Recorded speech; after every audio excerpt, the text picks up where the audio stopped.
Now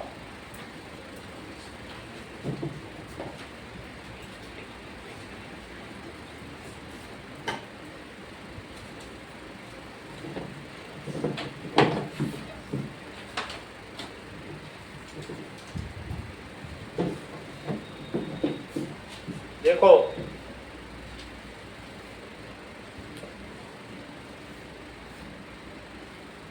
reflection and refraction.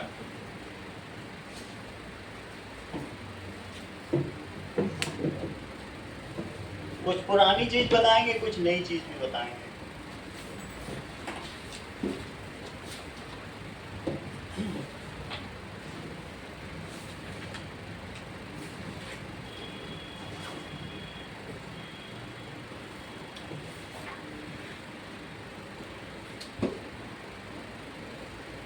लिखो, the form of energy which enables us to see something is called light.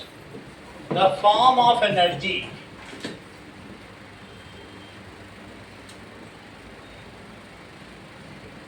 which enables us to see something, जिससे हम कुछ देख पाए। अगर यहाँ लाइट ना हो इस कमरे में तो कुछ नहीं देख सकते। Is called light.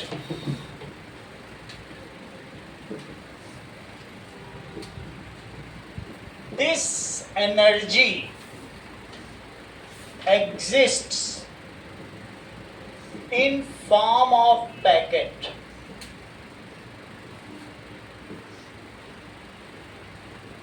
पैकेट के फॉर्म में। पैकेट को कहते हैं क्वांटा। इसी चीज को क्या कहते हैं? पैकेट को क्वांटा। तो जब हम लाइट को ये पढ़ते हैं कि लाइट एक पैकेट है, तो हम उसी समय क्वांटम फिजिक्स में इंटर कर जाते हैं। लाइट को क्या माना? जैसे तुम कहीं जाओ, कह दो 500 ml दूध दे दो, आधा लीटर दे दो, 1 लीटर दे देगा। और उससे कहो नहीं नहीं हमको 600 ml चाहिए, एक पैकेट दो और एक को काट के दो, देगा तुमको? कभी देगा?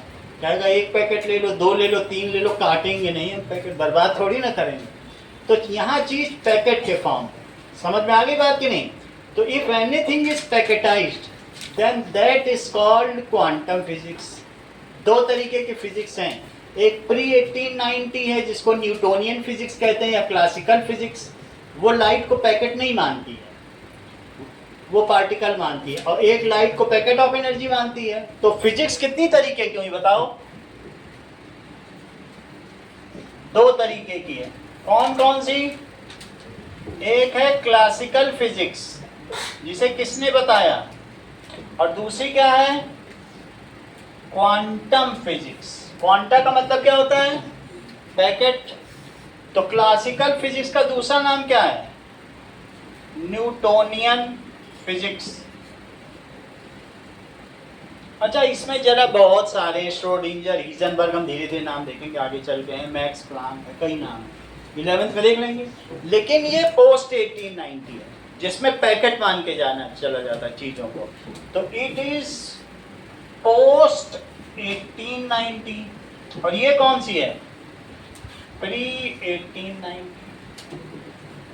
समझ में आ गई बात कि नहीं? तो light exist in form of packet. किस फॉर्म में एग्जिस्ट करती है? पैकेट। किस चीज का packet Deepika? Packet of energy, क्योंकि खुद ही एनर्जी तो है। तो packet of energy. It is called photon. इसे क्या कहते हैं? फोटोन। फोटोन के नाम पे हम बोलते हैं फोटो खींच लो। तो फोटोन से ही तो फोटो बना है, ठीक है? अब जरा देखो, तो जो फोटोन है वो एक पैकेट है लेकिन चलता वेव की तरह है, और जब किसी मटेरियल से टकराता है तो मटेरियल तो खुद ही बहुत सारे एटम का बना हुआ है, तो ये किसी एक एटम को अपनी एनर्जी देता है 1 to 1। ये नहीं कि सभी में ट्रांसफर करता है। मान लो मैं यहाँ गिटार बजाऊं तो उसकी एनर्जी पूरे कमरे में ट्रांसफर होगी, किसी एक पार्टिकल को नहीं होगी। वेव तो होनी चाहिए सबको ट्रांसफर, लेकिन यहाँ ऐसा नहीं है। Photon takes birth as a particle travels as wave, and when interact some matter, then it transfers its complete energy to single atom and dies. Photon का जन्म एक कण के रूप में होता है, ये चलता तरंग के रूप में है, और इसकी मृत्यु फिर से कण के रूप में होती है। इसका मतलब है light is a particle as well as wave. Light has dual nature, प्रकाश का द्वैत प्रभाव। समझ में आ गई बात कि नहीं? देखो, photon takes birth as particle, moves as wave, and when it interacts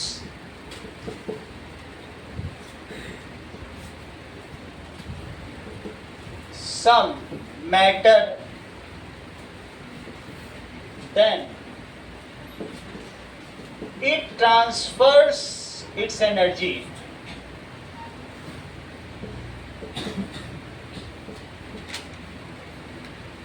on one-to-one basis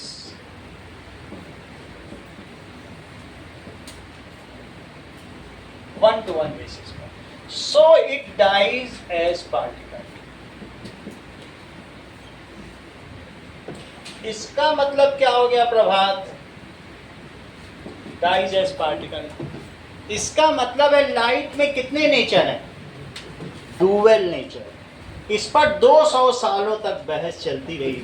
बहुत महान महान साइंटिस्ट, कुछ लोग लाइट को इसमें खींचने की कोशिश कर रहे थे, कुछ इसमें खींचने की कोशिश कर रहे थे, लेकिन अल्टीमेटली आइंस्टीन ने बता दिया नहीं, इसमें दोनों नेचर। ये लाइन आइंस्टीन की दी हुई है और सब एक्सप्लेन कर डाला, वो 12th में आपको सिखाया जाएगा। इसका मतलब है light is having particle as well as wave nature.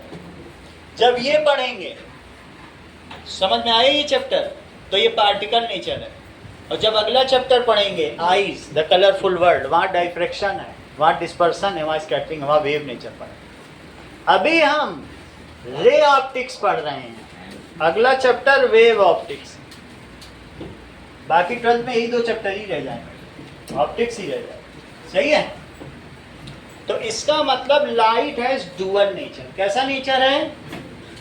Light has dual nature,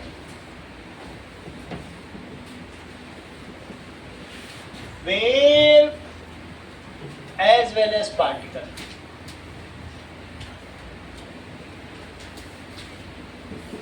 इतनी बात है। ये चीजें यहां पर लिखी हुई हैं, ये 2 नेचर है। अभिनव, यहां पर अब हम देखेंगे what is reflection.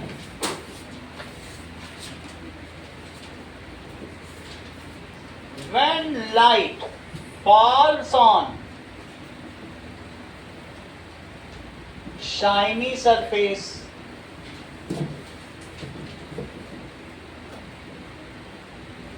then it bounces back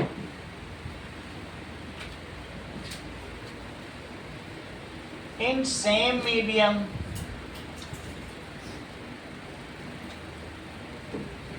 it is called reflection. इसे परावर्तन कहते हैं।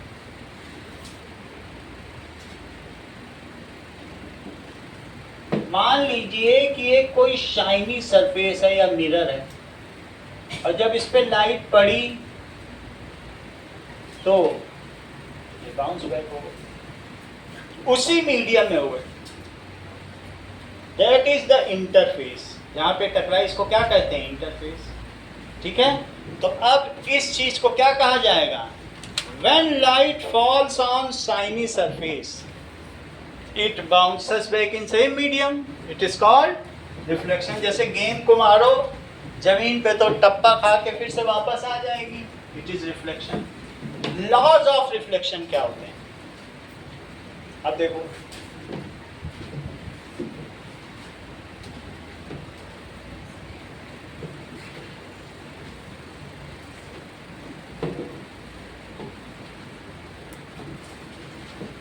Now, laws of reflection देखते हैं।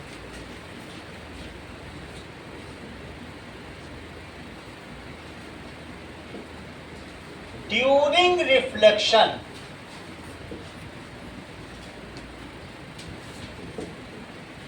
लाइट फॉलोज सर्टेन लॉज, हमेशा फॉलो करती है, तभी लॉज बोल रहा हूं। लॉज बहुत बड़ी चीज है जो कभी भी झूठी नहीं होती है। These are called laws of reflection. पहला क्या है? Incident, angle of incidence is equal to angle of reflection.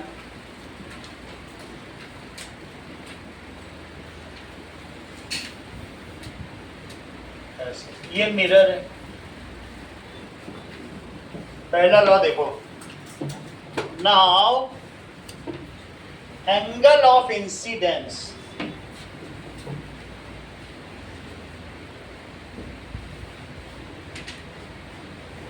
is equal to angle of reflection, यानी I is equals to R। ये पहला लॉ। इस लॉ को समझने के लिए हमें बहुत सारी चीजें समझनी पड़ेगी। ये इसकी रिफ्लेक्टिंग सरफेस है,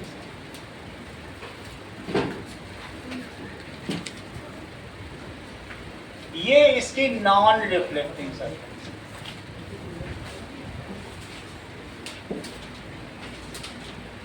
ये इंसिडेंट रे, ये reflected ray,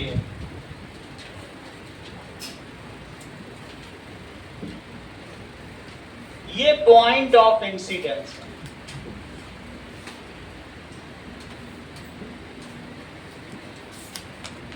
this is normal at point of incidence.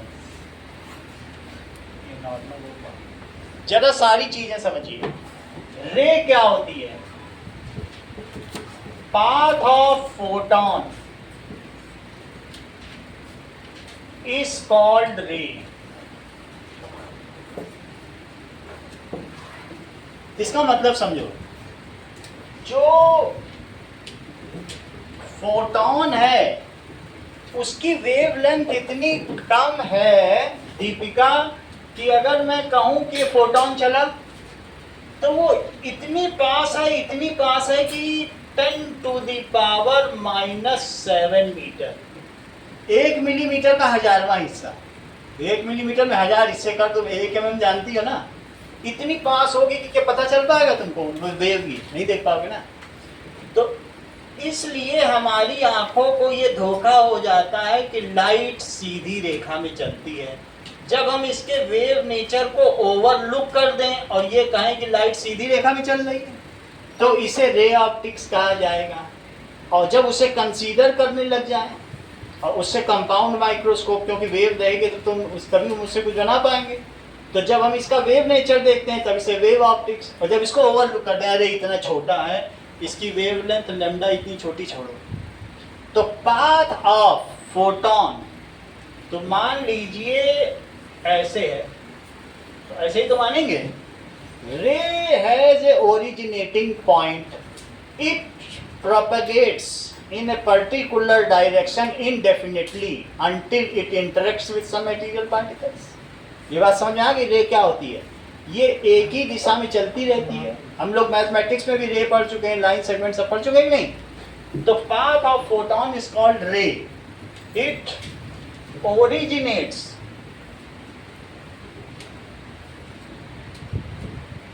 From a point and propagates in a particular direction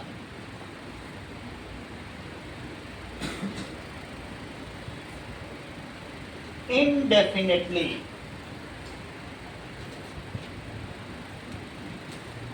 until it interacts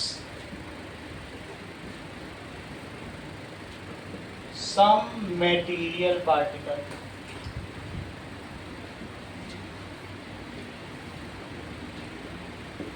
ये बात है। इंसिडेंट रे क्या होती है?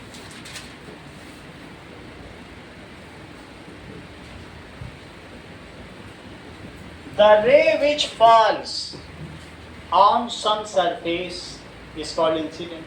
या मिरर पे गिरे उसको आपतित किरण कहेंगे. The ray which falls on some surface, या mirror, is called incident ray.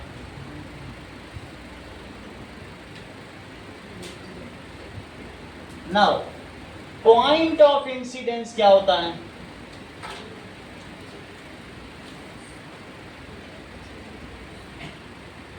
The incident ray hits the surface at a point. It is the point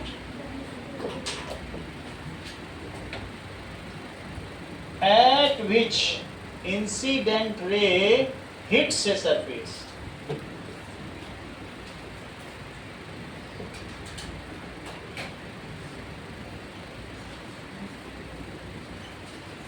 Normal at the point of incidence.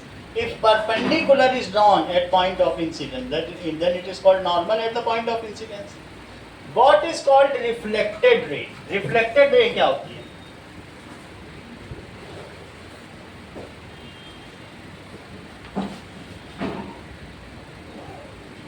When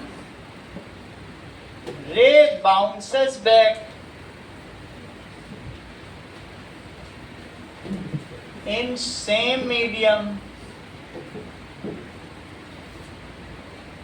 after reflection, it is called reflected ray. जिगिशा angle of incidence क्या होता है? The angle between incident ray and the normal at point of incidence. Yes, the angle of incidence समझो आई यहाँ क्या है? Angle of incidence, ये आई है. और एंगल ऑफ रिफ्लेक्शन क्या है? आर. सही है. The angle between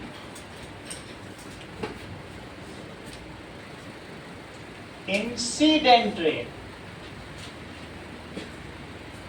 and normal drawn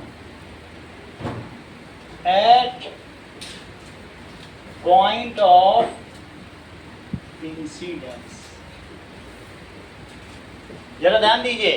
मान लीजिए ये हमारे हाथ में इस जगह पे रे गिरी, हमने एक नॉर्मल ड्रॉ कर दिया, तो ये जो रे यहाँ पे हिट कर रही है, तो इनके बीच का जो एंगल है उसे क्या कहा जाएगा? Angle of. प्रभात बताइए एंगल ऑफ रिफ्लेक्शन क्या होता है?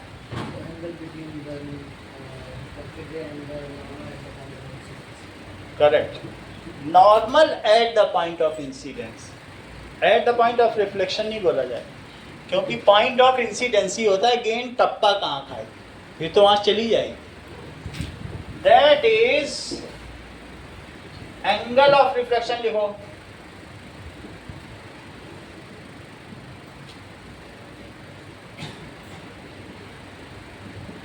The angle between reflected ray and normal drawn at point of incidence. इतनी बात समझ में आ गई? एक चीज और समझो. दैट इज तीन चीजें हमेशा एक ही प्लेन में लाई करेंगी. मान लीजिए यहां से रे आई, तो आने वाली रे, जैसे आने वाली रे है तो आने वाली रे और उसमें नॉर्मल डाल दिया, तो जो जाने वाली रे है ये देखो, तो क्या वो इधर उधर जा सकती है? नहीं जा सकती है. इन तीनों को एक ही प्लेन में लाई करना पड़ेगा. ये एक ही प्लेन है. कैसा है? That is incident ray, normal at the point of incidence and the reflected ray. These all lies in same plane. इतनी बात समझ में आ गई?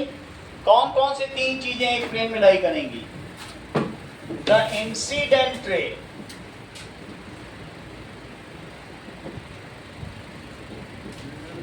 Reflected ray and normal drawn at point of incidence lies in same plane। कहने का मतलब है कि मान लीजिए ये एक मिरर है और यहाँ से ले आई और यहाँ चली गई, तो ये पूरा जो प्लेन होगा ये एक ही प्लेन होगा। That is incident ray, reflected ray और नॉर्मल। यहाँ नॉर्मल ड्रॉ कर, इट इज इन सेम। समझ में आ गई बात कि नहीं? दे लाई इन सेम। अब आगे की बात देखिए, ये तो रूल्स हो गए इसके।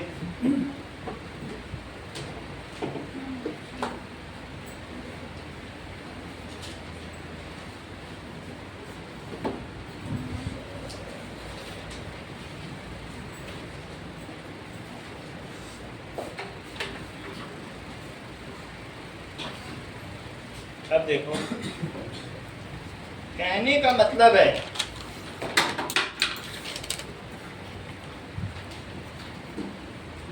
कि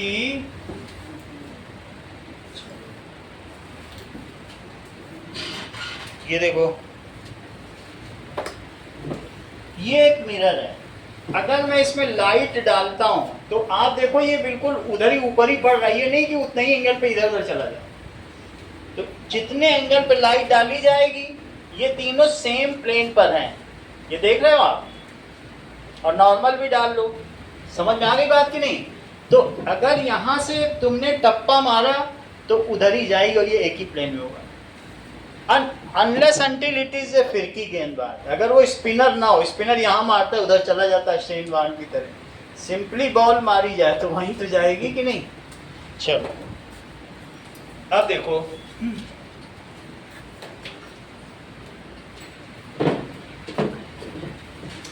so we have seen the laws of reflection। दो लॉ देख लिया।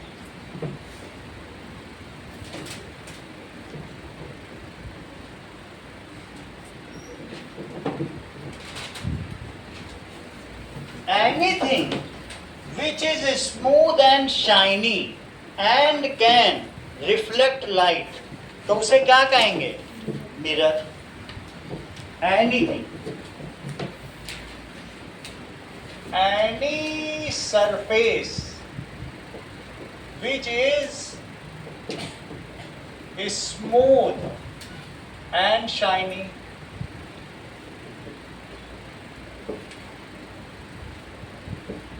ठीक है, and can reflect light, उसको क्या कहेंगे? is called mirror। Mirror are either silver coated और lead coated। एक साइड उसमें कोटिंग होगी, आफ्टर दैट उसकी पेंटिंग कर दी जाएगी जिससे वो सिल्वर निकल ना जाए। महंगे मिरर सिल्वर कोटेड होते हैं। Mirrors are either silver coated और लेड कोटेड।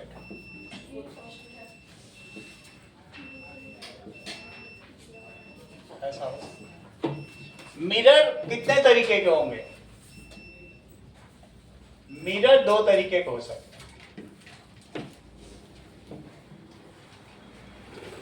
या तो प्लेन मिरर होगा या कैसा होगा? स्फेरिकल मिरर होगा। स्फेरिकल मिरर भी दो तरीके का होगा, या कॉनकेव होगा और या सही है। The mirror which is having plane surface, उसे क्या कहेंगे?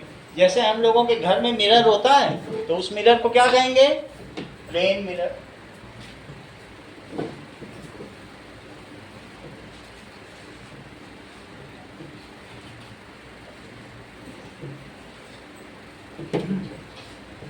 प्लेन मिरर देखो,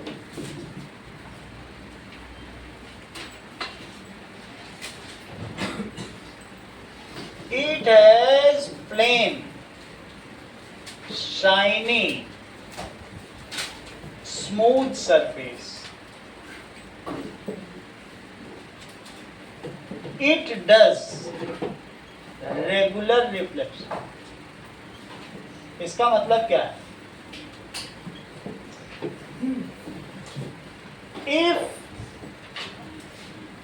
parallel incident rays falls on plane mirror, then after reflection they remains parallel. वो कैसी रहेंगी? Parallel. ऐसा कभी भी होता है तो इस तरीके के रिफ्लेक्शन को क्या कहेंगे?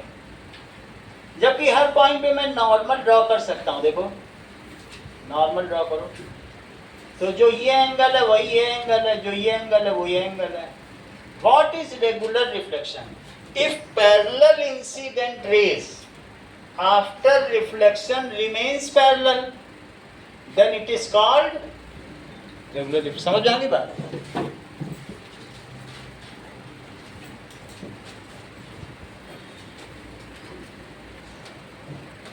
If parallel incident rays, group of rays is called beam.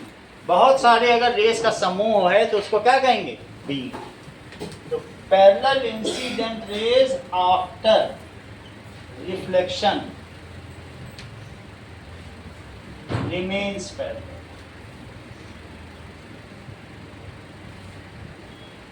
तो प्लेन मिरर में रेगुलर रिफ्लेक्शन होता है, इतनी बात आप समझ लीजिए. It does regular reflection. जैसे कि ये प्लेन मिरर है और इस पर मैं पैरेलल रेस डालूं तो आफ्टर रिफ्लेक्शन क्या होगा? जरा चेक करें. ये देखो, क्या वो सब पैरेलल हैं? जाने वाली और आने वाली वो सब पैरेलल दिख रही है आपको? इधर देख लीजिए, दिख रही कि नहीं पैरेलल? सो आफ्टर रिफ्लेक्शन जो पैरेलल इंसिडेंट रेस थी वो क्या रही? पैरेलल रही. तो इस रिफ्लेक्शन को क्या कहेंगे? अगर यही रफ सरफेस होती तो कोई कहीं जाती कोई कहीं, हर पॉइंट का अलग नॉर्मल होता, फिर इर्रेगुलर रिफ्लेक्शन. अब आगे देखो, what does it called image? Abhinav. An object forming its replica on the mirror is called image. That is alternate substitute of an object formed by mirror is called image. Alternate substitute of object, ठीक है, which appears as object is called image. उसे क्या कहेंगे? Image कहेंगे. Image can be formed by mirror. अगर तुम aluminium foil को बिल्कुल ऐसे मोड़ मार के सीधा कर लो तो क्या वो इस पेन की इमेज बना पाएगा? नहीं बना पाएगा. तो उसे मिरर नहीं कहेंगे. मिरर उसी को कहेंगे जो इमेज देता हो, चाहे वो स्फेरिकल हो या ये हो. और लेंस भी, क्या लेंस से तुम कोई इमेज बना सकते हो? हाँ, बन जाएंगे. मान लो अगर मैं इस पर लेंस लगा दूं तो भी मैं इसकी इमेज ले सकता हूं. तो anything which can form image is categorized as either mirror or lens. जैसे मैं ये कह रहा हूं कि मान लीजिए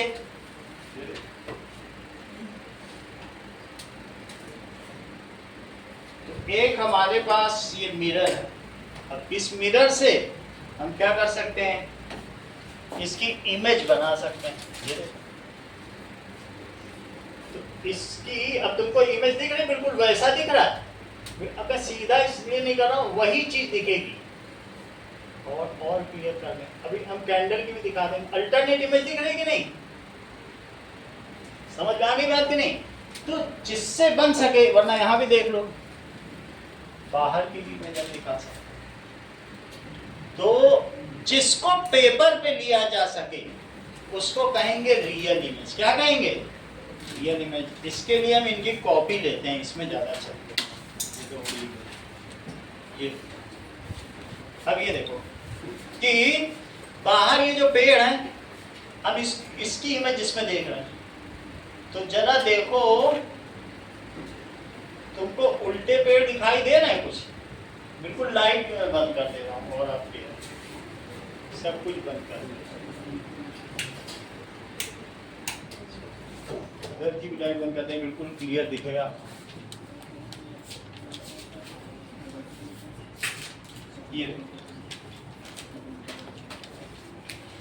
अब देखो, बाहर की जैसी जो इमेज है वैसी दिख रही है, पेड़ भी दिख रहे हैं, सब दिख रहा है कि नहीं? और सीधा दिख रहा है कि उल्टा?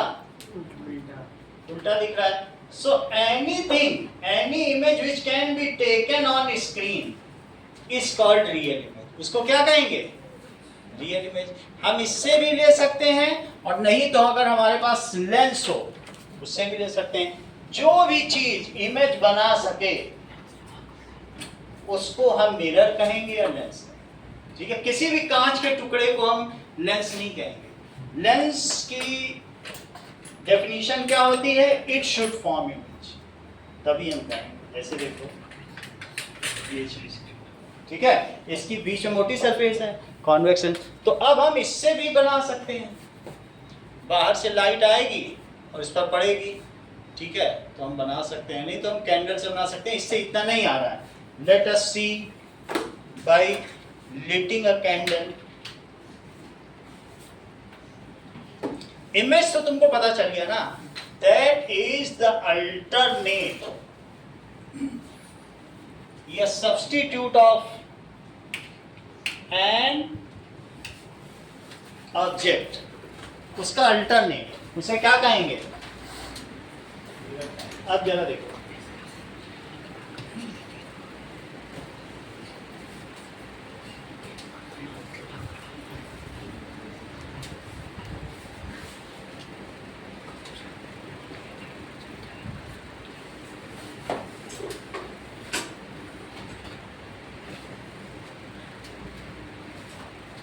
ये देखो,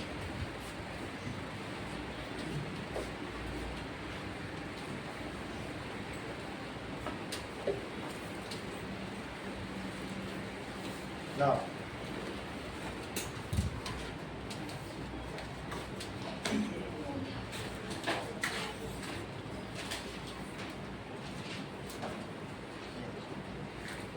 तो इसकी हम इमेज लेंगे।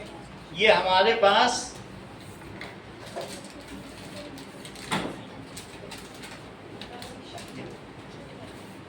तो अब अगर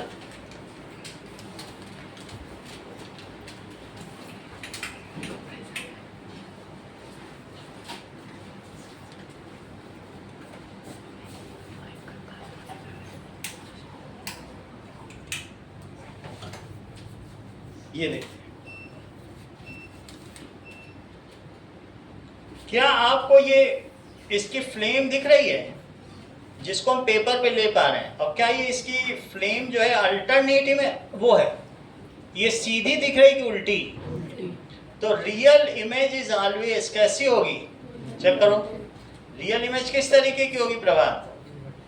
इन्वर्टेड। तो कुछ ऐसे होते हैं जिनसे हम ले सकते हैं if image can B obtained on paper, वरना तुम प्लेन मिरर ले लो, जितनी भी मेहनत कर लो कभी ले ही नहीं पाओ। ठीक है, तो वो वर्चुअल है। जो सीधी इमेज होगी वो हमेशा वर्चुअल होगी। क्या तुमको प्लेन मिरर में अपना चेहरा सीधा दिखता है? दिखता ही है कि उल्टा देखते हो मौजूद? तो अब अगर इससे हम लेंगे कुछ नहीं मिलेगा, रोशनी मिल रही, सिर्फ क्या मिल रही है? तो इससे नहीं ले सकता, जिससे सीधी इमेज मिलेगी। So if image is erect then it is virtual. सीधी है तो आभासी है, और वास्तविक होगी तो स्क्रीन पे ली जा सकेगी। बोलो, बात समझ में आ गई? If it can be taken on screen. Image का मतलब समझ में आ गया। अब दूसरी चीज तुम्हें क्या बताई, दैट इज इमेज दो तरीके की होती हैं। दीपिका कौन कौन से दो तरीके की होती है? Real and virtual. Real and virtual. जरा देखो, चलो आगे की बात करो।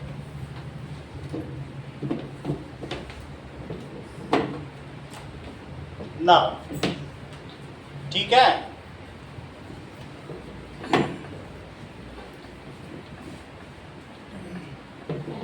What is mirror? बोलो प्रियांशु। मिरर पूछ रहा हूँ, आप मिरर बताइए। इधर उधर की बातें मत करिए, बताइए काफिला लुटा कैसे? A plain shiny surface on which a plain shiny surface हाँ, अच्छा बता रहे हो। which is polished from तो हर चीज बता देते हो। one side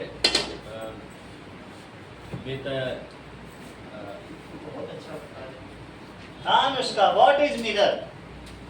A smooth and shiny surface which is coated with lead. कोटे डोटे की बात मत करो। Which is capable of farming image, जो इमेज बना सके। तभी क्या एल्यूमिनियम फॉइल को तुम कह दोगे मिरर? मोड़ मारे कोई दे देगा तो तुम ऐसी है नहीं, इमेज बना पाएगी तो ही मिरर कहता है। बोलो बात समझ में आ गई?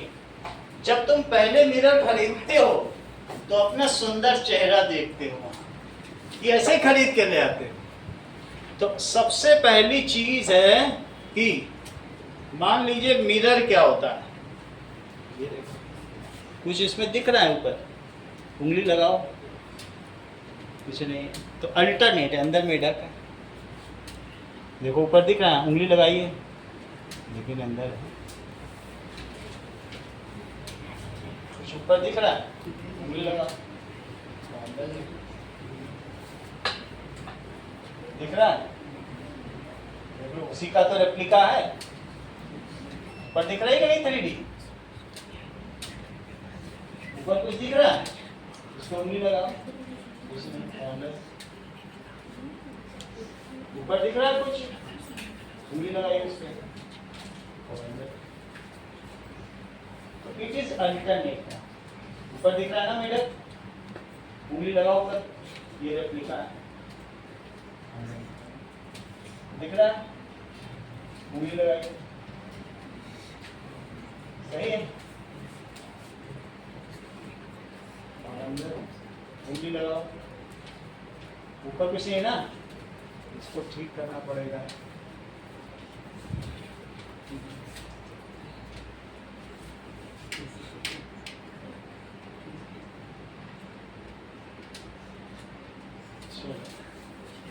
इतनी बात हो गई, आप लोगों ने देख लिया ना। ये देखो कुछ ऊपर दिखा, उंगली लगाओ,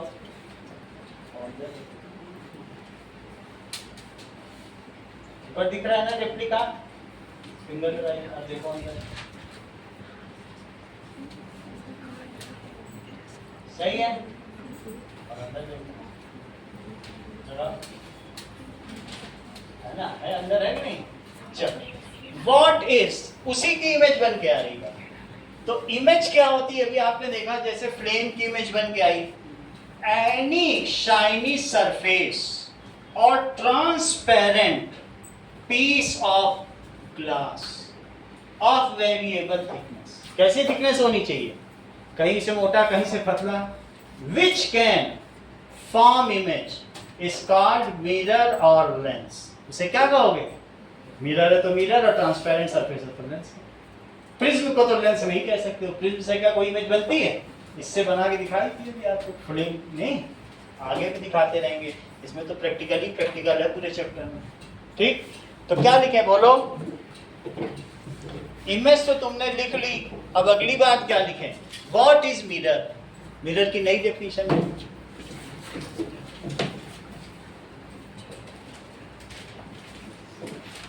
any shiny surface capable of forming image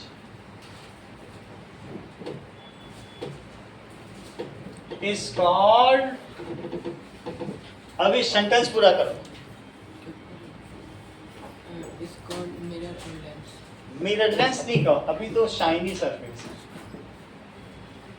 mirror, it may be plane, convex और कॉनकेव, ये कुछ भी हो सकता है। It may be plane, concave और कॉन्वेक्स। अब इसका मतलब समझेंगे। Image formation with plane mirror.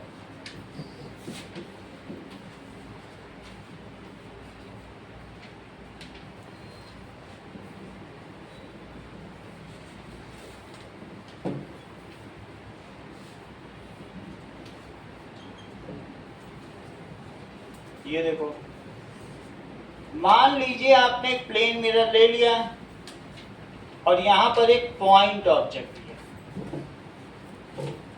There are millions of rays coming out of from point object, लेकिन मैं मिलियंस नहीं लूंगा, मैं 3 रेस लूंगा। एक रेस सीधी गई, बताओ गेंद को ऐसे टप्पा मारोगे तो कहाँ आएगी?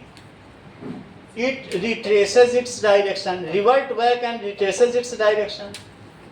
इसका मतलब है जो रे ऐसे गई प्रभात, उसका एंगल ऑफ इंसिडेंस क्या है? क्योंकि वो नॉर्मल पे गिर गई, उसका एंगल ऑफ रिफ्लेक्शन भी क्या होगा?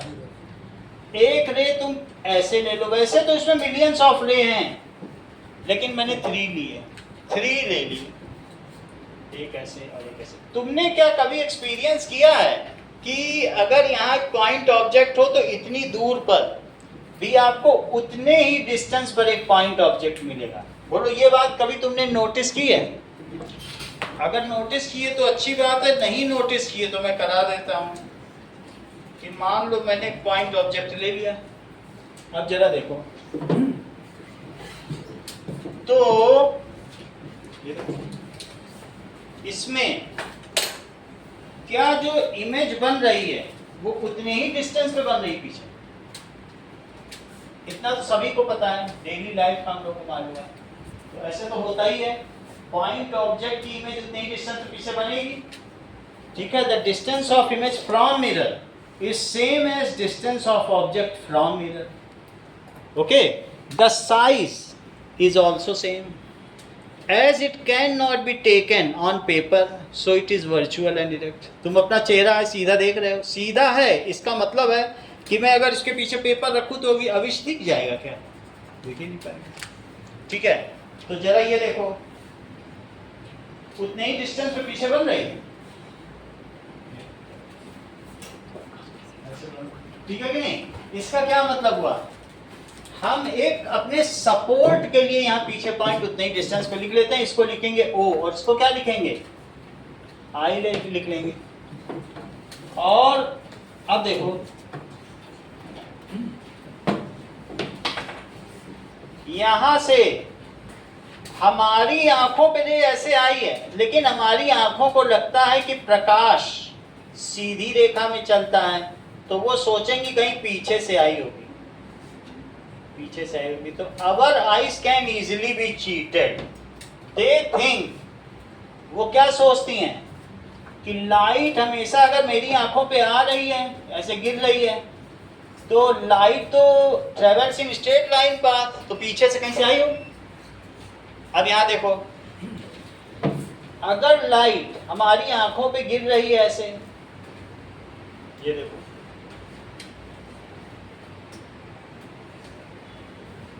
ये ऐसे आए, लाइट ने तो अपना रूल फॉलो किया है, जितना एंगल ऑफ इंसिडेंस है उतना एंगल ऑफ रिफ्लेक्शन है। ये गई और ये देखो बाउंस बैक हो गई। लेकिन हमारी आंखों को क्या लगेगा बताओ कि light travels in straight line path, तो पीछे वो सोचेगी यहाँ कहीं से आई होगी। अच्छा, ये देखो, इसको भी मिला दो। पॉइंट को मैंने सपोर्ट के लिए लिया है, अदरवाइज आपके पास डी हो तो हमें ये पॉइंट पीछे लेने की ज़रूरत ही नहीं थी, क्योंकि हम लोग ऐसे एंगल मेजर कर ही नहीं पाएंगे, गलत हो जाए, तो इसलिए मैंने ले लिया ऐसे। पीछे पहले से पॉइंट, ये एंगल और ये एंगल सेम हो गया। तो जरा देखिए, ये जाने वाली रे और ये आने वाली रे, इन सब को पीछे मिलाओ तो हमारी आइस, ये ना सोचो कि हमें 3 जगह आई ले जानी पड़ेगी। तुम एक जगह आई रखोगे तब भी मिलियंस ऑफ रे कैच करोगे। जो पॉइंट से निकलने वाली तुम्हारी आंखों का जो आइरिस है प्यूपिल, वो मिलियन ऑफ रे कैच कर लिया और उसको पीछे मिलाएगा तो उसको पॉइंट दिख रहा है। ये थोड़ी कि हम आपको ऊपर करें नीचे करें तब पॉइंट दिखेगा, जहां हो वहीं से देख लो, वहीं मिलियन ऑफ रे। ठीक है, अब इन तीनों रेस को हमने पीछे मिलाया तो क्या मिला हमको? चलिए, so this is called image. जहां रे एक्चुअली चल रही है वो पाथ बोल्ड होगा, और जहां रे कभी गई ही नहीं उसी में हम पीछे रिट्रेस करेंगे। तो उनको मिलाने से that is image is the point at which rays appear to diverge। जहां से रेस क्या हो, या तो फैले, एक्चुअली कन्वर्ज हो जाए तो भी इमेज, या appear to diverge, दोनों चीजें। इमेज का मतलब समझो, इमेज कहां बनेगी ये समझो। तो ये देख लो, मान लो हमारे पास ये है,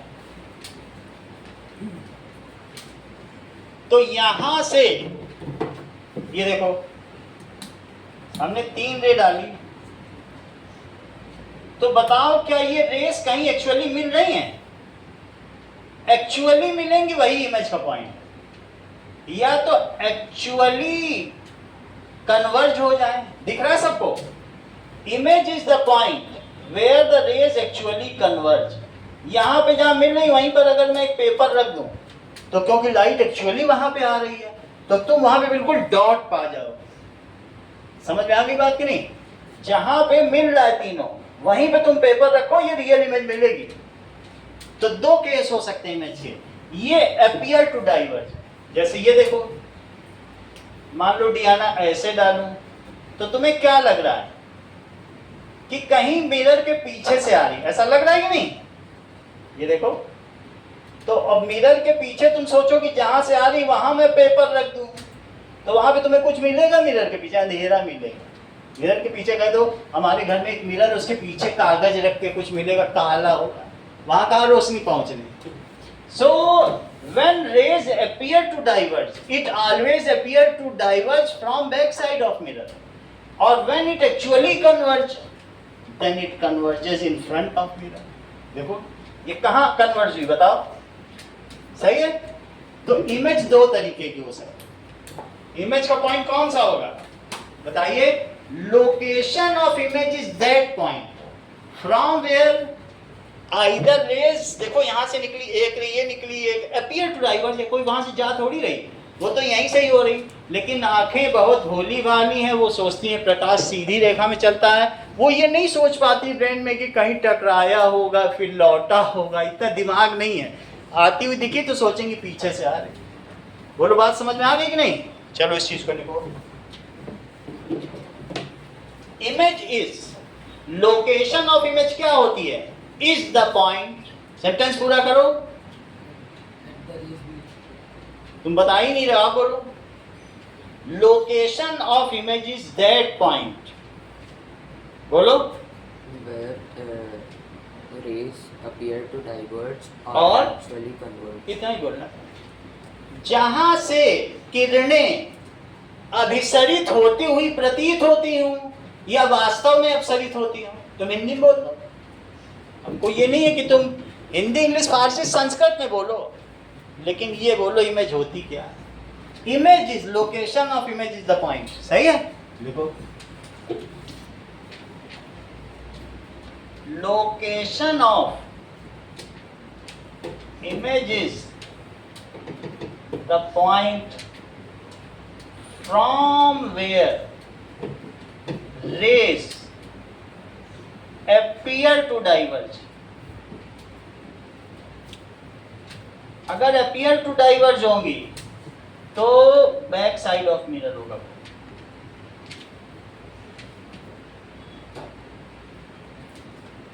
और एक्चुअली कन्वर्ज। एक्चुअली कन्वर्ज हो जाए, that is front of mirror. सही है। If image can be taken on screen मोजी, तो उस इमेज को क्या कहेंगे? Real image. If image can be taken on screen,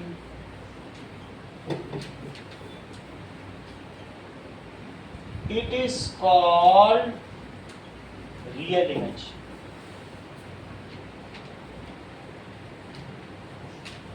Real image is formed in front of mirror.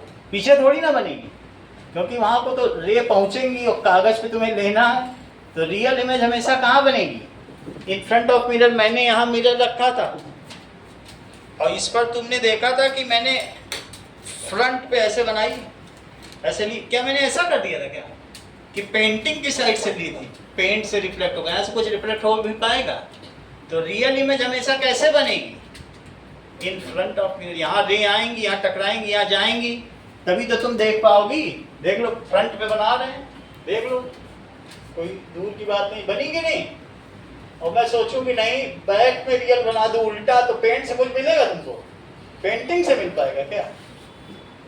तो रियल इमेज कैसी होगी? It is can be taken, it is always formed in front of mirror, it is inverted. ये कैसी होगी? जैसे लौ उल्टी मिली थी कि नहीं, flame. So it is formed in front of mirror. It is inverted.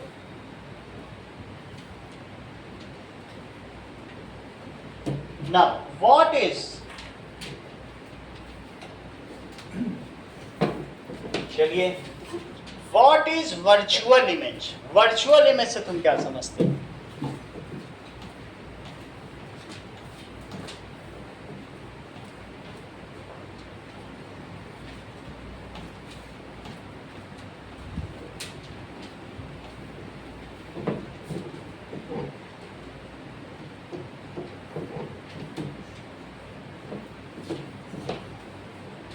Virtual image,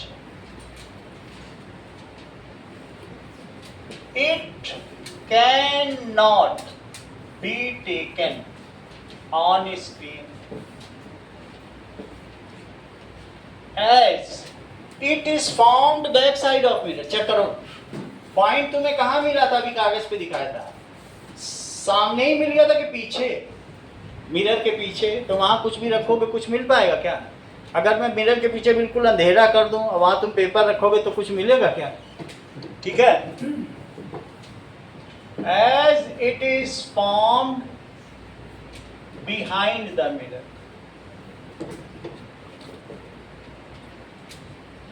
it is erect.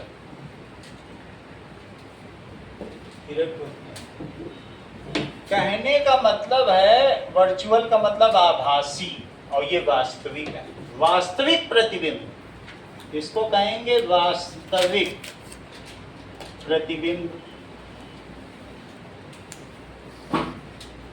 और इसको कहेंगे आभासी प्रतिबिंब।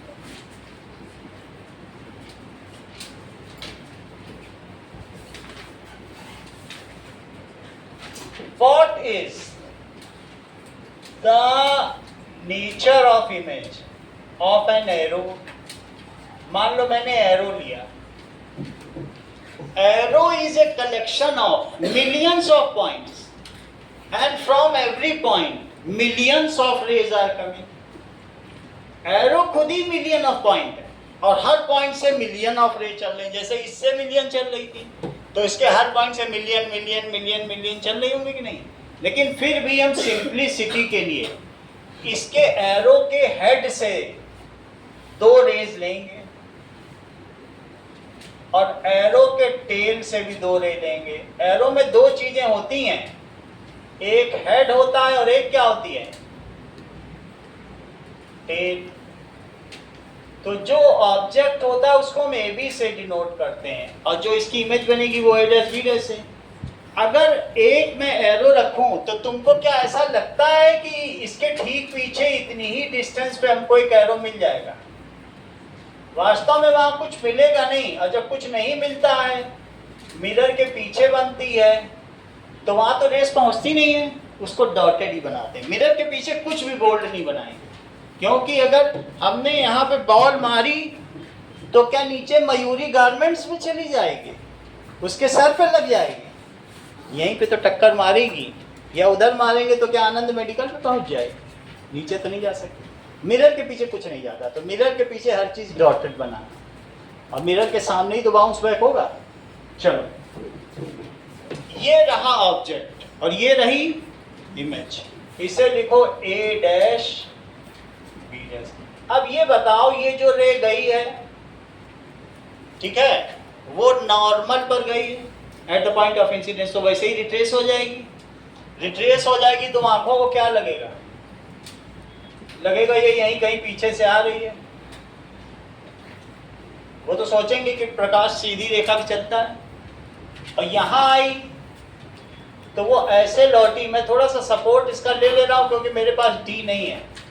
आएगी तो बाउंस बैक ऐसी होगी। ये ध्यान रखना कि ये बिल्कुल ऐसे टेढ़ी ना कर देना, क्योंकि ये ना हो कि टेढ़ी हो जाए, सारा सवाल गलत हो जाए।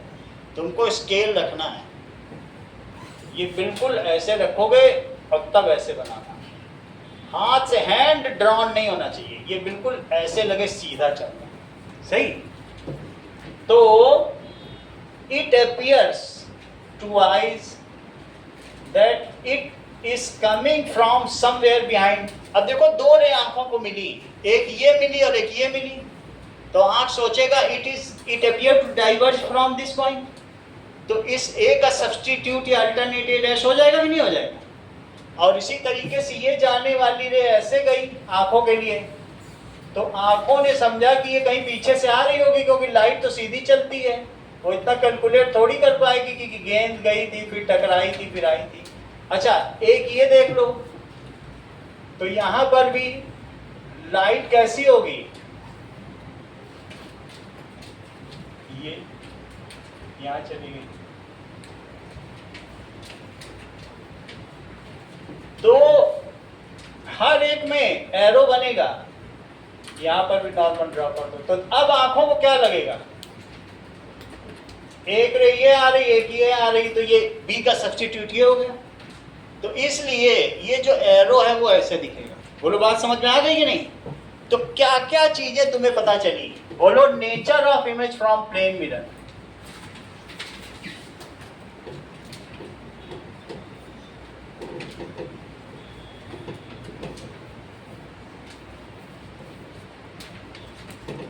नेचर ऑफ इमेज लिखो, प्लेन मिरर में कैसा होगा? चलिए, distance of image from mirror is same as distance of object from mirror.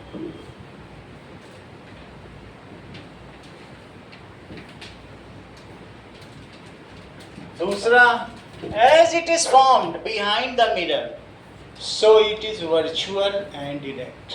पीछे बनेगी तो कैसी बनेगी? Virtual and direct। As it is formed behind the mirror,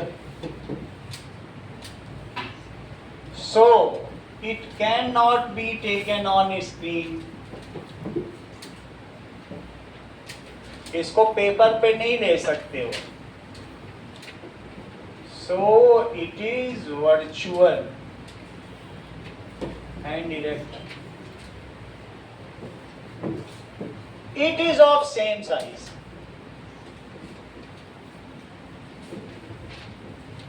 as object. तीसरी चीज, चौथी चीज देखो, अगर तुम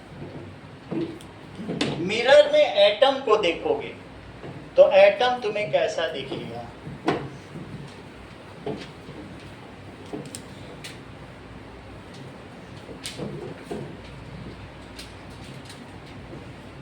ये देखो, मान लीजिए मिरर आपने ले लिया और उसमें एटम देख रहे हैं।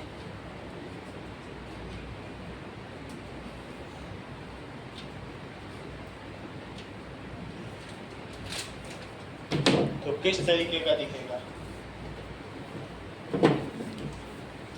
ये देखो। क्या दिख रहा है?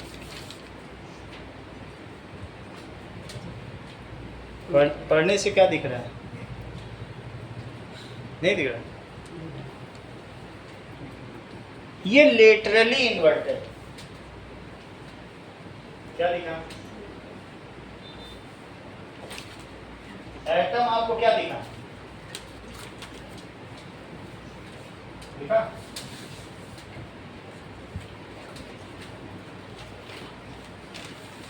सही है। सो इसका मतलब है इसमें इन्वर्जन हो जाता है। तुम्हारा जो लेफ्ट हैंड साइड है वो राइट अपीयर होगा। मिरर में देखोगी तो जो बायां हाथ है ऐसे लगेगा दाहिना हाथ है। इफ लेफ्ट अपीयर्स राइट, मोटा दिख रहा है कि नहीं? In mirror left appears right, so plane mirror does lateral inversion. इसलिए एम्बुलेंस उल्टा लिखा रहता है, जिससे पीछे वाले में रियर व्यू मिरर में सीधा सीधा एम्बुलेंस दिखे। सो इन मिरर, प्लेन मिरर की बात कर रहे हैं, left appears right and vice versa. So it does lateral inversion। किसी चीज को उल्टा करके दिखा देता है। नाउ स्फेरिकल मिरर,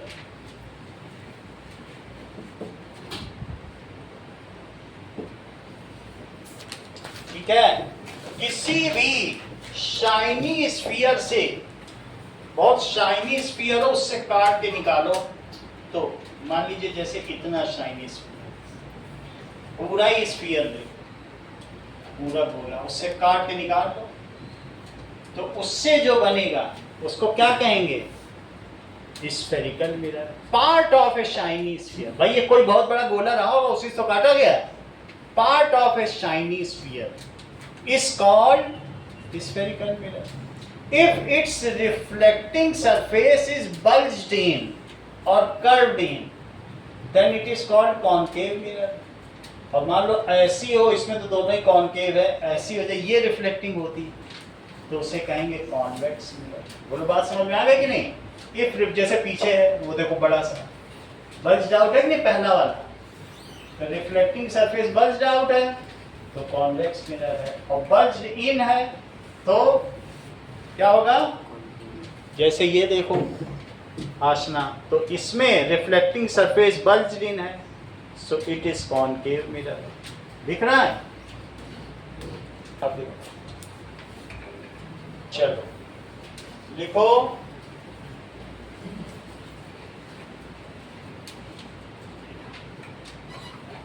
अब आगे की बात की जाए। Spherical mirror part of shiny hollow sphere is called spherical mirror।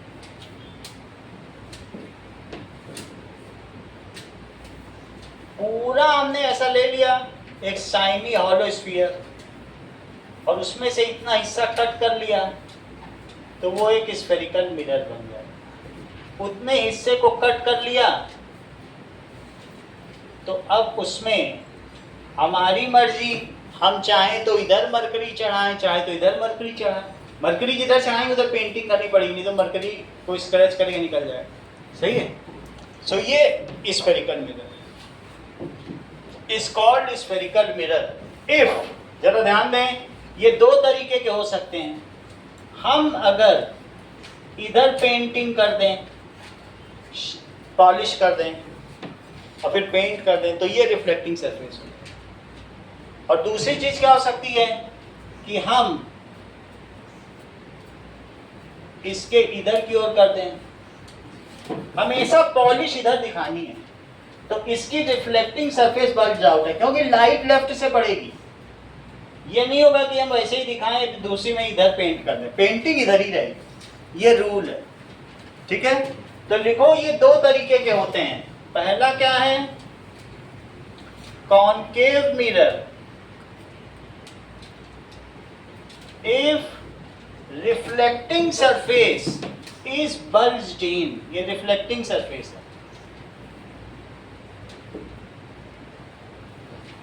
और if reflecting surface is bulged out तो इसे लिखो कॉनकेव, और इसे क्या लिखोगे, कॉन्वेक्स मिरर। सही है। इफ रिफ्लेक्टिंग सरफेस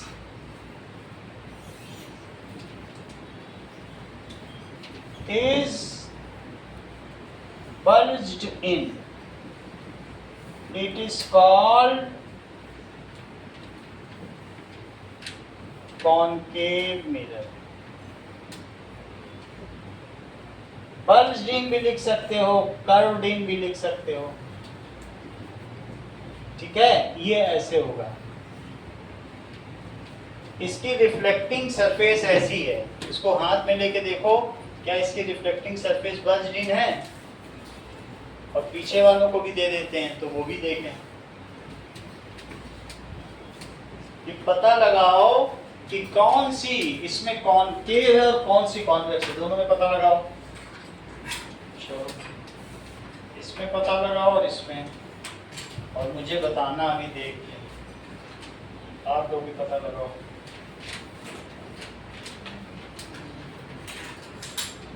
देखो, ये देखो कौन सी है, वो बल्ज जी नहीं बल आउट है। देखो दोनों में अंतर देखो, और चेहरा देखो किसमें उल्टा दिख रहा है।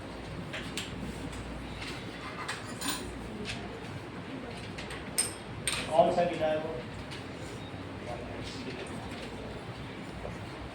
इसमें देखो, इसमें देखो, बाकी आगे से ले लेना। देखो, तो देखो आपको फेस कैसा दिख रहा है, एक में किसी में सीधा और किसी में उल्टा दिख रहा है। ऐसा कुछ दिखा कि नहीं दिखा? नहीं दिखा तो मैं इससे दिखाऊं। ये देखो, दैट इज स्पून। स्पून में ये कौन सी सरफेस है?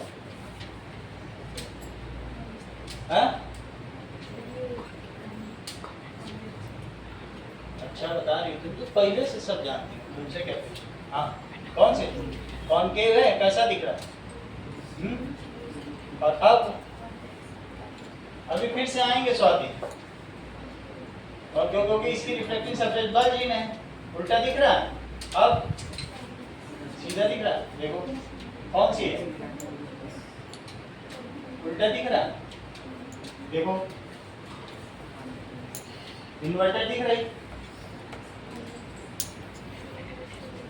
कौन सी है? और स्वाति फिर से आएंगे तुम्हारे पास, अपनी गलत ना करना। रिफ्लेक्टिंग सरफेस कैसी है, उल्टा दिख रहा है। अब तो ये है कॉन्वेक्स, ये देखो। और अब तो इसकी रिफ्लेक्टिंग सरफेस कैसी है? करेक्ट। ये क्या है, सीधा दिख रहा है, सीधा और छोटा। और इसमें उनके रिफ्लेक्टिंग सरफेस कैसी है? कॉनकेव बल्ज्ड इन है, उल्टा दिख रहा है। और अब रिफ्लेक्टिंग सरफेस कैसी है? Bulged out, curved out. बोलो तो कैसा है ये? वेक्स, वर्टेक्स, केव, अंदर, केव को गुफा, सही है। केव का मतलब गुफा, अंदर उल्टा दिख रहा है। तो ये क्या हुआ, सीधा दिख रहा है ना, ये तुम्हारी स्कूटी या बाइक में होता है। तो ये चलिए, इतनी बात समझ में आ गई। कहने का मतलब है कि हमने यहाँ पर ये वाली ले ली, तो तुमने जब यहाँ पर खुद को खड़ा किया, ये खड़ा कर दिया, तो तुमको कैसी इमेज दिखी इस चम्मच में? उल्टी दिखी कि सीधी? अगर उल्टी दिखी तो तुम यहीं दिखोगे, रियल। इन्वर्टेड है तो रियल। उल्टी दिखी थी कि नहीं? ऐसे चम्मच में तुमने देखा था तो कैसी दिखी थी, और पीछे से देखा था तो सीधे दिख रहे थे, जैसे स्कूटी में होता है। रियल होगी तो इधर ही बनेगी। इन्वर्टेड है तो मतलब तुम पेपर पे ले सकोगे, जैसे तुमने फ्लेम को लिया। सही है। सो कॉनकेव, अभी हम इतनी बात नहीं कर रहे हैं, क्योंकि कॉनकेव में कभी कभी सीधी भी दिख जाती है और बड़ी भी दिख जाती है, वो भी केसेस होते हैं। अगर बहुत पास से देखोगे तो बहुत बड़ी दिखेगी, जैसे ये देखो, ये भी कॉनकेव ही है, लेकिन एक इसमें प्लेन है और एक कॉनकेव है। तुमको अगर ज्यादा बड़ी दिख जाए, अभी तुम्हें बड़ी दिख रही कि उतनी ही दिख रही? अब बड़ी दिख रही, तो कॉनकेव का एक ये भी एस्पेक्ट है कि ये मैग्नीफाइड भी बनाता है और साथ में वर्चुअल है। एक केस इसका ऐसा है ना, क्या दिख रहा है? बड़ा दिख रहा है। और अब कैसा दिख रहा है? सही है। इसमें ये बताओ, ये प्लेन है कि कॉनकेव? अब बताओ। कॉनकेव। कॉनकेव का एक कैसे बहुत पास आ जाओगे तो बड़ा दिख रहा है। और अब नॉर्मल तो प्लेन। ये क्या है? अब देखो, बड़ा दिख रहा है। तो concave mirror is also called parlour mirror. इसे क्या कहते हैं? या शेविंग मिरर, क्योंकि इससे तुम्हें छोटे छोटे, या आईब्रो मिरर। ये कौन सा है? और ये कैसा है? ये सही है। कॉनकेव में तुमको बड़ा दिखा? इतनी बात समझ में आ गई? ये क्या है? ये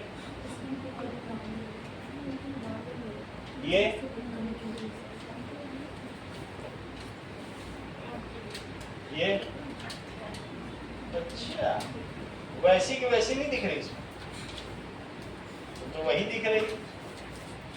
रिद्धि को देख रही हो?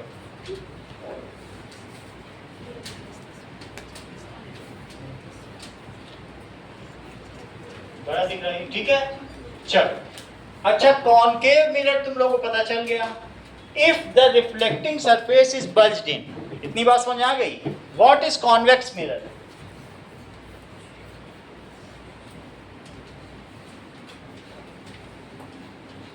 It is a spherical mirror. ये जरूर लिखना कि ये स्फेरिकल मिरर है। whose reflecting surface is,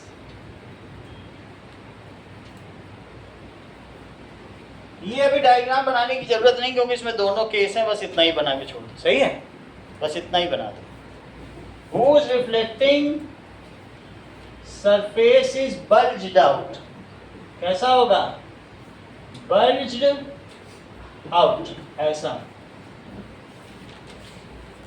ये रिफ्लेक्टिंग सरफेस, इसकी रिफ्लेक्टिंग सरफेस अंदर धंसी हुई है, इसकी रिफ्लेक्टिंग सरफेस उभरी है। ठीक है, चलो आगे देखो। Now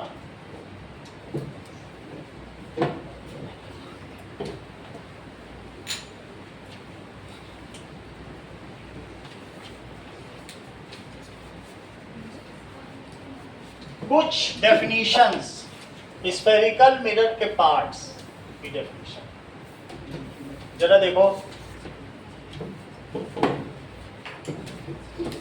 some definitions,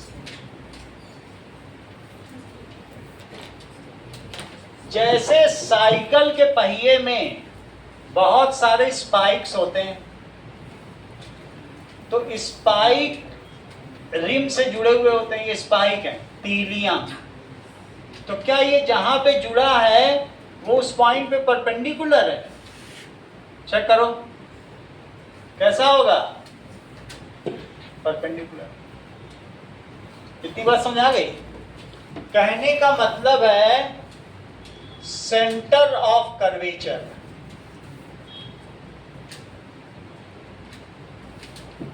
spherical mirror हमेशा इसकी पेंटिंग साइड या नॉन रिफ्लेक्टिंग साइड राइट में बनाना, चाहे कैसा भी हो।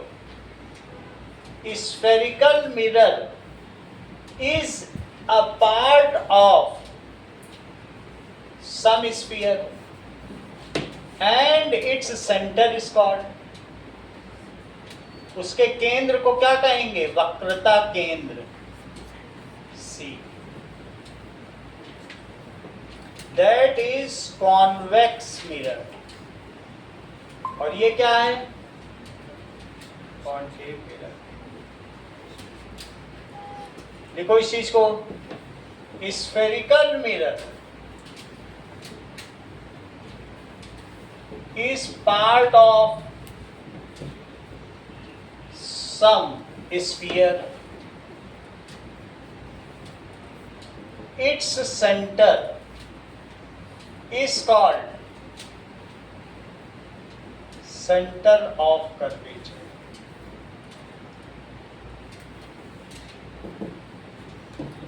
Now, पोल किसे कहते हैं? Geometric center of spherical mirror is called pole. Check करो, जो इसमें C है, in convex mirror C lies behind the mirror, in concave mirror C lies in front of it. सही है? In concave mirror,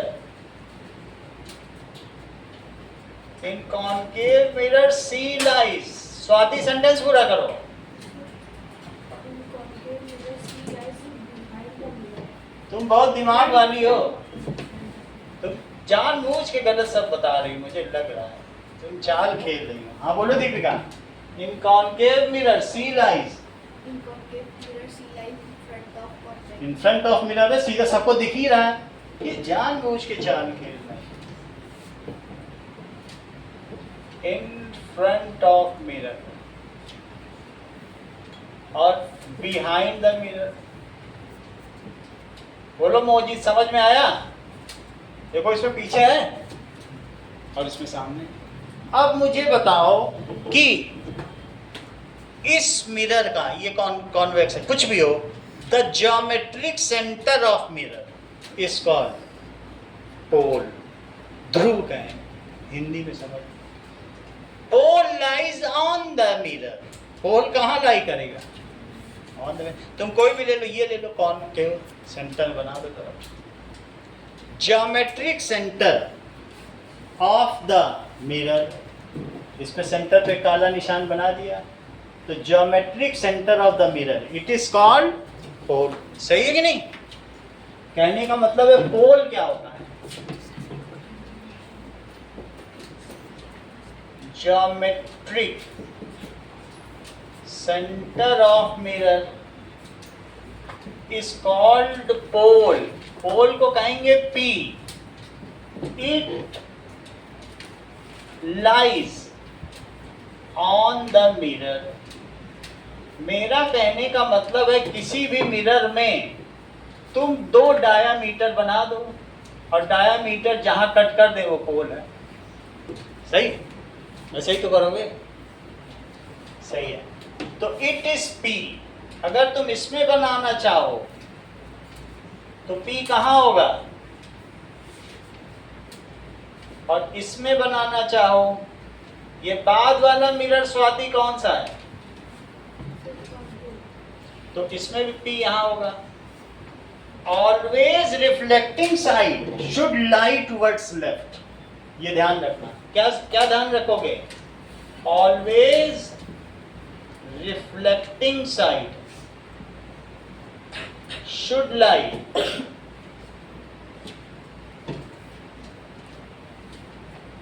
towards left। इतनी बात समझ में आ गई? अब मुझे बताओ रेडियस ऑफ कर्वेचर किसे कहो?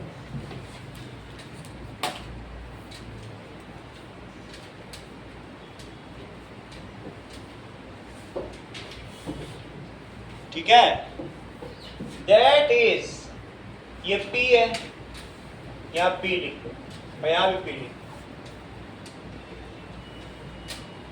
The radius of sphere whose spherical mirror is a part is called radius of curvature, और यही R होगा। अगर इसको भी मिला दो तो क्या ये वही रेडियस नहीं है जो जिस स्फीयर का ये स्फेरिकल मिरर पार्ट है? रेडियस ऑफ कर्वेचर को R से डिनोट करते हैं, ठीक है? The radius of sphere whose spherical mirror is a part, जिस गोलीय गोले का गोलीय दर्पण एक हिस्सा है, उसकी त्रिज्या को हमारे गोलीय दर्पण की वक्रता त्रिज्या कहते हैं। डिफाइन करो, what is radius of curvature? The radius of the sphere of which the mirror is a part of is called radius of curvature. It is PC। ये लेंथ क्या कहलाएगी? And denoted by R। The radius of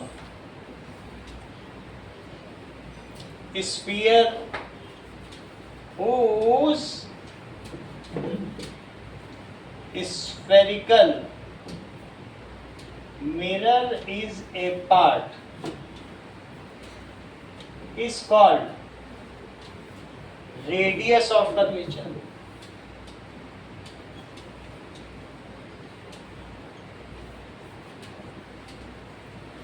So PC, it is equals to R. The distance between pole and center of curvature is called radius of curvature. लिखो इस चीज को।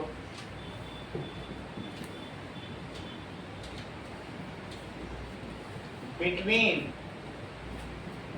pole and center of curvature is called radius of curvature. कल की प्रभात video देख लेना, क्योंकि वो बीपीटी थ्योरम नहीं समझ आएगा तो पूरी एक एक्सरसाइज आएगी, हमने तुमको भेज दिया। सही है? It is called radius of curvature, distance between pole and centre of curvature. ठीक है? ध्रुव से वक्रता केंद्र के बीच की दूरी को वक्रता त्रिज्या कहते हैं। ठीक है? अब जरा देखो, व्हाट इज प्रिंसिपल एक्सिस अविश? बताओ जिगिशा, ये सब पढ़ा हुआ तो नहीं बता रहे हो? हाँ बोलो। The axis on which pole and center of curvature lies. The axis passing through, अब तुम एक ऐसी एक्सिस लो जो किससे पास करे बताओ? C से पास करे और P से पास करे। वो एक पूरी एक्सिस है, वो कहीं रुकेगी थोड़ी ना, ये चलती चली जाएगी।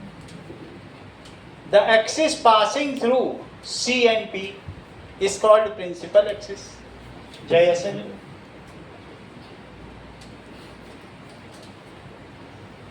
This is P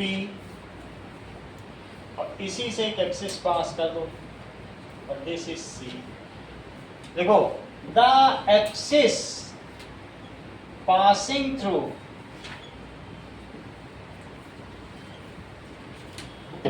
P and C, pole and center of curvature, is called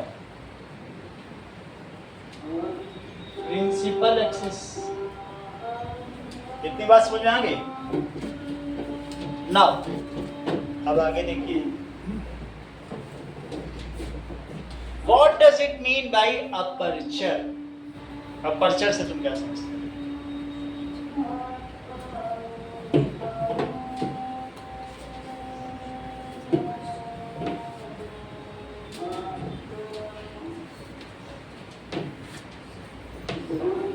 That is aperture का मतलब होता है ओपनिंग, कि कितना उसका हिस्सा रे को रिसीव कर सकता है। That is the shortest distance between diametric opposite ends of spherical mirror. इसकी shortest distance, it is called aperture. समझ में आ गई बात? ये है अपर्चर। मान लीजिए ये है, तो इसको अपर्चर कहेंगे। ये क्या है? ये ऐसा ले लो, पेंटिंग हमेशा राइट में करना, तो ये जो डिस्टेंस है ये क्या कहलाएगी? ये भी तो अपर्चर ही है और ये भी अपर्चर। ठीक है? The shortest distance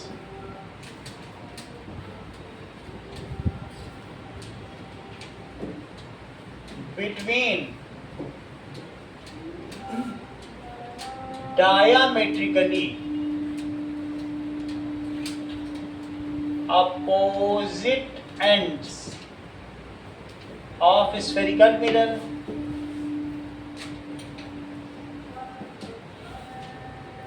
it is called aperture। अब आगे देखो, what does it called? Principal focus। Principal focus किसे कहेंगे?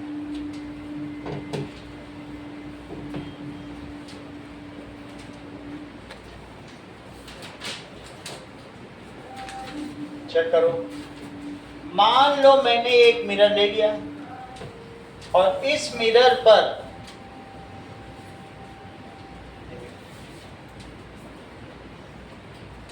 एक मैंने ये सी ले लिया, ये पी ले लिया। एक रे ऐसे गई और एक रे ऐसे गई। तुमको अभी बताया था कि सी से अगर स्फेरिकल मिरर को कहीं भी मिलाओगे तो क्या वो परपेंडिकुलर होगा? स्पाइक में देखा था कि नहीं, साइकिल में वो रिम को मिलती है। तो मैंने अगर सी से इसको मिला दिया तो प्रियांशु क्या ये परपेंडिकुलर है? बताओ। और ये तो खुद ही परपेंडिकुलर है क्योंकि पी से मिल रहा है। और अगर इससे इसको मिला दिया, क्योंकि तुम्हारी साइकिल की तीली का हर हिस्सा अपनी रिम पे परपेंडिकुलर है, नॉर्मल है, अलग से कुछ करना ही नहीं, बस ज्वाइन कर दो।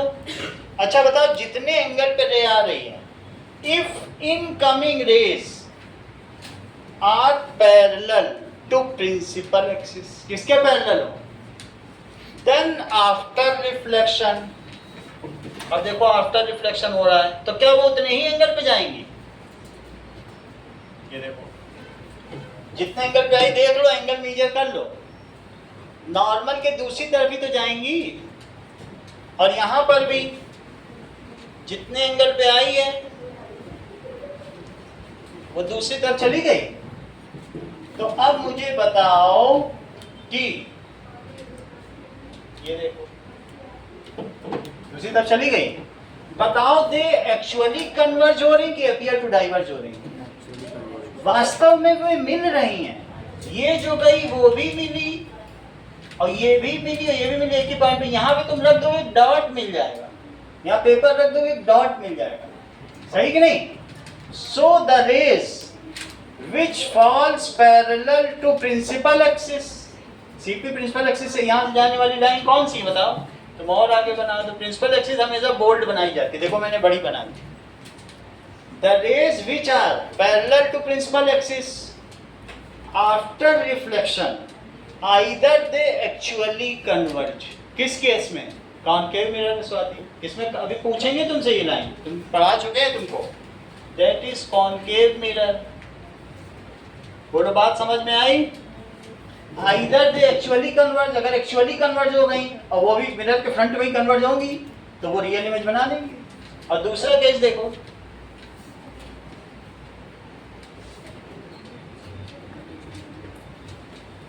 अगर मान लीजिए रेस को तो लेफ्ट से ही आना है और इसमें सी पीछे पड़ता है प्रभात, तो ये मुझे बताओ, अगर तुमने ये 3 रे ले ली और सब पैरेलल हैं, सही है, लेकिन बिना नॉर्मल डाले क्या तुम उसे रिबाउंड कर सकते हो?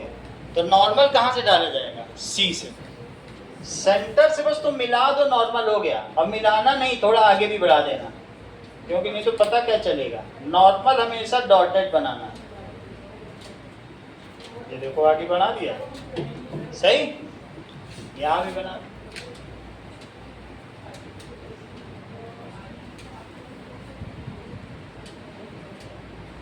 सही है। तो जितने एंगल पे आई क्या उतने पे लौट जाएगी? तो देखो उतने पे ही लौटा रहा हूं। और जो बाउंस बैक हुई है वो तो बोल्ड होगी और आंख देखेगी पीछे से आती हुई, जहां रे पहुंची ही नहीं, क्या उसे डॉटेड बनाए? भाई रे आई और बाउंस बैक हो गई, जो रे का एक्चुअल पाथ है दीपिका वो बोल्ड होगा, लेकिन आंखें तो सोचेंगी पीछे से आ रही है, तो पीछे डॉटेड। मिरर के पीछे कुछ भी बोल्ड नहीं बनाना। यहाँ देखो ये भी रे कैसी लगेगी? उतने ही एंगल पर अगर लौटेगी तो कैसी लगेगी बताओ? देखने वाले को लगेगा पीछे से आ रही है, लेकिन गई देखो मौजूद उतने ही एंगल पे है कि नहीं है? तो इस पे तुमको इनाम दिया जाएगा अगर तुम बोल लोगे। पूरी बात मैं बोल रहा हूँ, प्रिंसिपल फोकस के लिखाऊंगा नहीं, पहले बुलवाऊंगा आपसे, ठीक है? चलो देखो, when ray falls parallel to principal axis on spherical mirrors, then either they actually converge at a point. देखो एक्चुअली कन्वर्ज हो गई, it is called principal focus, और appear to diverge from a point. ऐसा लग रहा है कि ये लौट तो गई, ये तो वहीं बाउंस बैक हो जाएगी क्योंकि नॉर्मल पे जा रही है, ये ऐसे गई। तो तीनों रे यहीं से आती हुई प्रतीत हो रही कि नहीं?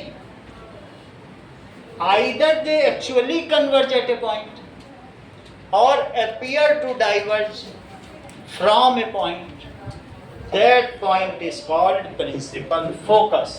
इसको रिपीट करो तुम, 5 रुपए के लिए करो, बोलो। When parallel rays fall on spherical mirror, either they आप बताओ, ये तो पैरेलल रे बोल दिए, ये फोकल प्लेन की डेफिनेशन था, 12th में पहुंच गए। अभी 10th पढ़े नहीं, 12th पहुंच गए। कह रहे पैरेलल हो, ये बात कर रहे हैं, कह रहे पैरेलल डाल दो कुछ भी। ये समझो बहुत ऊंचे क्लास की बात कर रहे हैं, पीएचडी लेवल की, फोकल प्लेन की बात कर रहे हैं। अभी हम बेसिक तो समझ रहे हैं, आप बताओ। when rays parallel to principal axis falls on mirror, then they actually converge at a point or diverge, appears to diverge at a point. From a point. That point is called.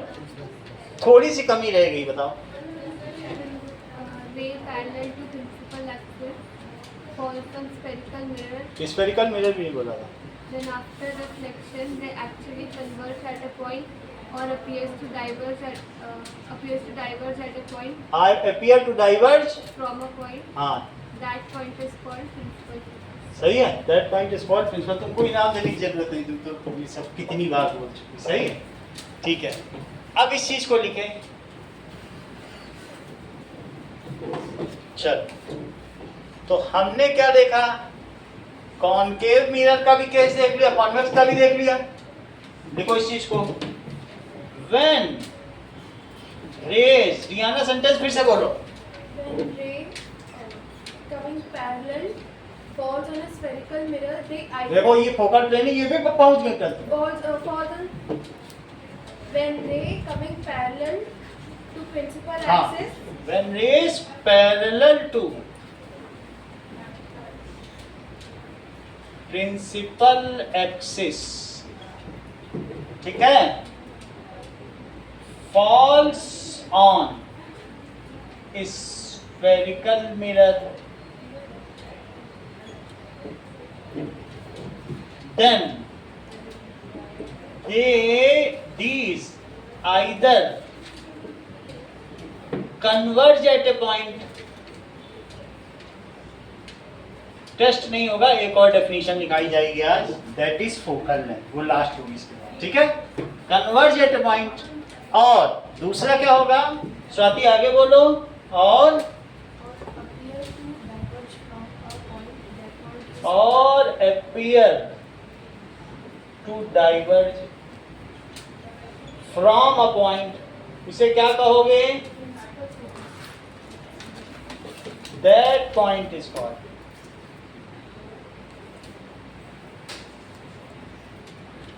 Principal focus. समझ में आ गई? और इसको किससे denote करेंगे? F lies in concave mirror. In front of mirror होगा कि behind the mirror? ठीक है, जरा देखें इनकी बात की सच्चाई।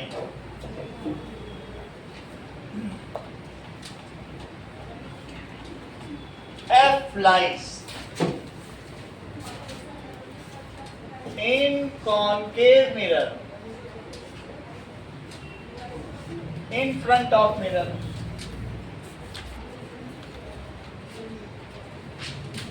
and in convex mirror, behind the mirror.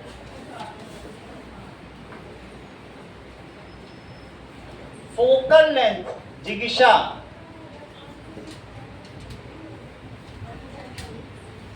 बताओ। The distance between pole and principal focus is called. Yes, pole and principal focus को फोकल लेंथ कहते हैं और इसे एफ से डिनोट करते हैं।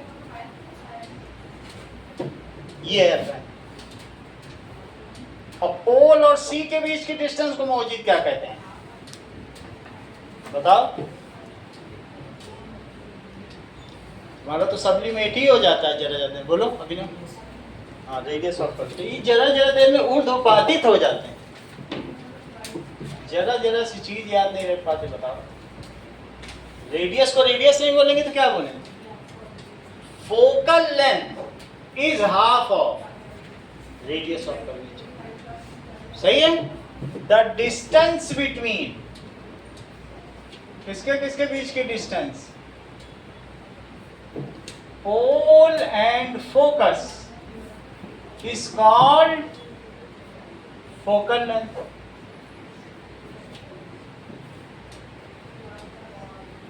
जो एफ पी है वही एफ है। देखो, एफ पी को मैंने क्या कहा? स्मॉल लेटर से करना। सही है? So focal length is half of, किसका हाफ है? Radius of curvature. कहने का मतलब है F is equals to R by. इसका डिडक्शन हम बाद में करेंगे, जरूरत भी नहीं है। हम उतना ही पढ़ा रहे हैं कि जितना इनके साथ रिकंसाइल कर लें, फिर हम उसके आगे फिर से डिटेल में चलेंगे। एक क्लास और लगेगी, आधी क्लास में लोग तुम्हारे बराबर। ठीक है, आज इतना ही रखो।